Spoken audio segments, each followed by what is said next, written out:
2024 లేదా 25లో డిగ్రీ లేదా బీటెక్ చదివారా? సాఫ్ట్‌వేర్ జాబ్ కోసం ఎదురు చూస్తున్నారా? అయితే కోడ్ జ్ఞాన్ 100 డేస్ కోర్సులో చేరండి. జాబ్ సాధించండి.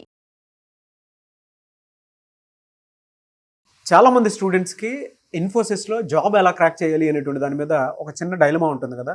ఈ వీడియో మొత్తం పూర్తిగా చూడండి. కోడ్ జ్ఞాన్ నుంచి సంజయ్ అనే స్టూడెంట్ ఇన్ఫోసిస్‌లో జాబ్ క్రాక్ చేయడం జరిగింది. అయితే జనరల్‌గా ఇన్ఫోసిస్‌లో జాబ్ క్రాక్ చేయాలి అనంటే ఇంటర్వ్యూ ప్రాసెస్ ఎలా ఉంటుంది? ఎన్ని రౌండ్స్ ఉంటాయి? ఏ రకంగా ఉంటుందనేది అది వారి మాటల్లోనే తెలుసుకుందాం. హలో సంజయ్ గారు. Hi, good morning, sir. And Sanjay, my name is Sanjay.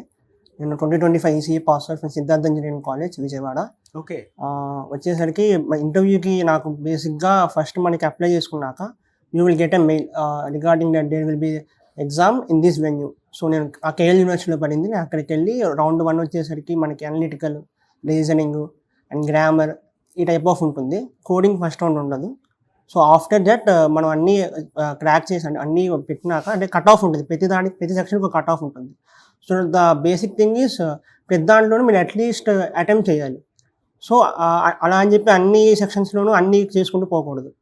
మీకు టైం పట్టేస్తుంది. సో ఎవ్రీ సెక్షన్ అయితే basic cut off. That's the first thing.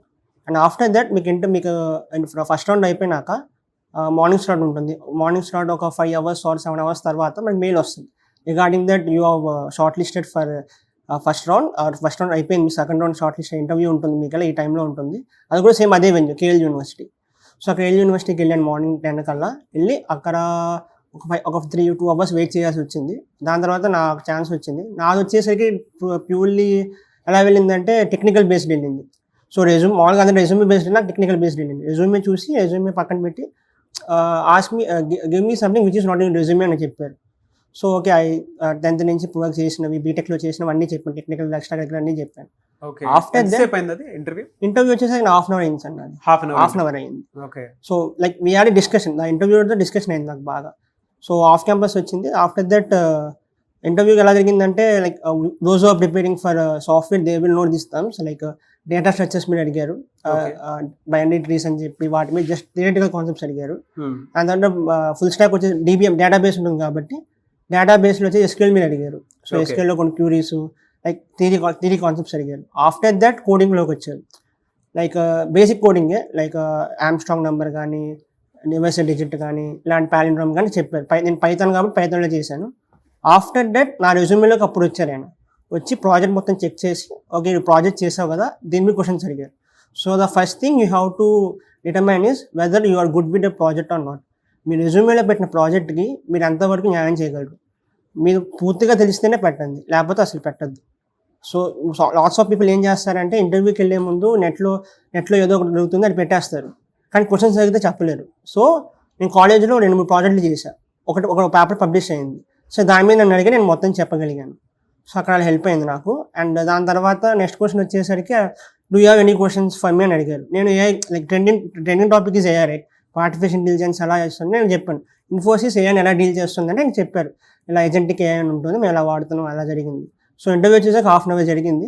First thing you have to be with your resume and మొత్తం check చేస్తారు. Like you have to be in formals, shoes ఉండాలి, అన్నీ ఉండాలి. And మీతో పాటు ఇంటర్వ్యూకి వెళ్ళే ముందు మీతో పాటు గవర్నమెంట్ ID ప్రూఫ్ కానీ కాలేజ్ ID కానీ ఉండాలి. ప్రాజెక్ట్ మీరు దేని మీద చేశారు? పైథాన్ మీదనా?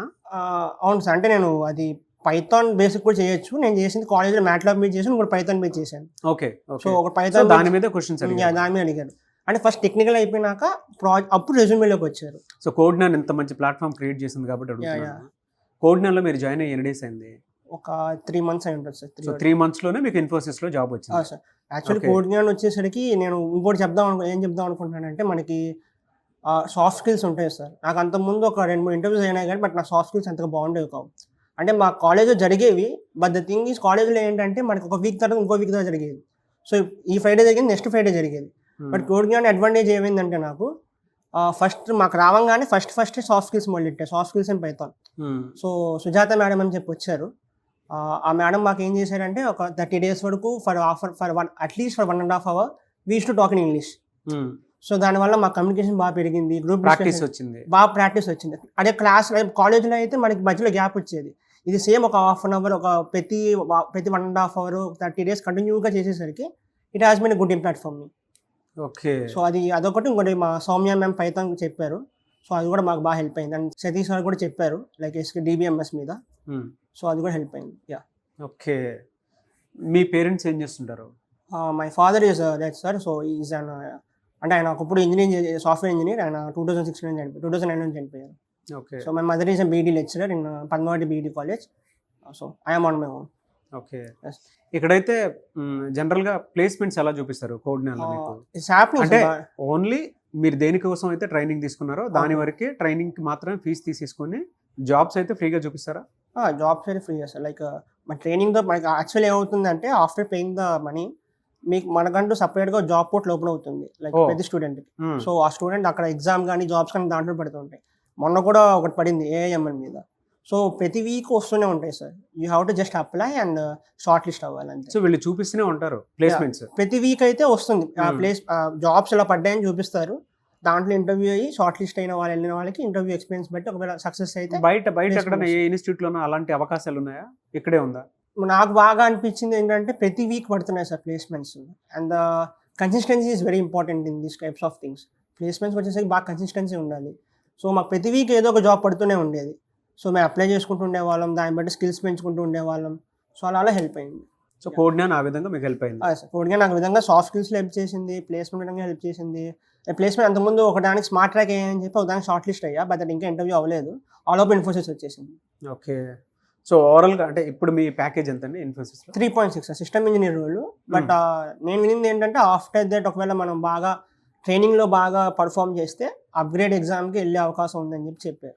ఇలా మీరు రిఫరెన్స్ ఇస్తారా కోడ్నాన్లో జాయిన్ అవ్వమని స్టూడెంట్స్కి?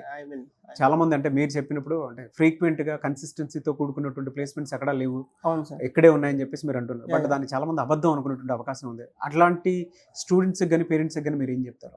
అంటే ఒకటి ద థింగ్ ఈజ్ ఏదో అంటే మొత్తం కోడ్గానే చూసుకోవాలి సార్. మనం కూడా మనం అంతా కృషి చేయాలి.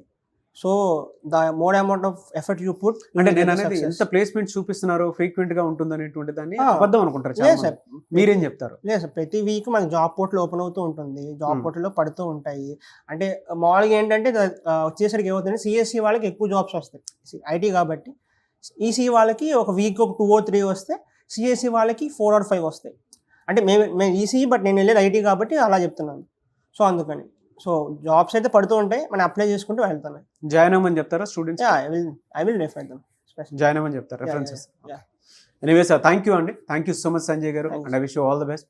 Anyways big congratulations. ఎందుకంటే ఇన్ఫోసిస్లో ప్రతి ఒక్కరికి జాబ్ అనేది డ్రీమ్గా ఉంటుంది, క్రాక్ చేస్తే బాగుంటుంది అనుకునేటువంటిది. సో త్రూ కోడ్నాన్ స్కిల్స్ అప్స్కిల్ చేసుకొని మీరు అక్కడ జాబ్ క్రాక్ చేయడం we're very happy. Thank you so much and I wish you all the best once again. Thank you sir, thank you so much.